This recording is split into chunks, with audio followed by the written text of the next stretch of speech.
He thinks her roommate's been drugging her and sexually assaulting her. Says she has some kind of audio recording the events and is arguing with the male. 624 Sam, what was the warrant for? It looks like burglary. 67, the subject just jumped over the fence on the southeast side. If we can get units going towards that direction. Subject wearing black bottoms, black shirt, short sleeves. Black short sleeve shirt, black pants, support. Do you need a dog for that call? 70 apron. And what are you monitoring?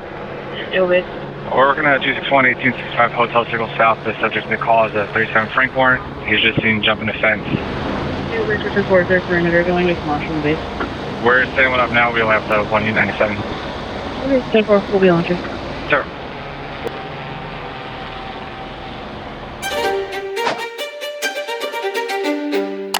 And media is 97. Media 97, 10-4.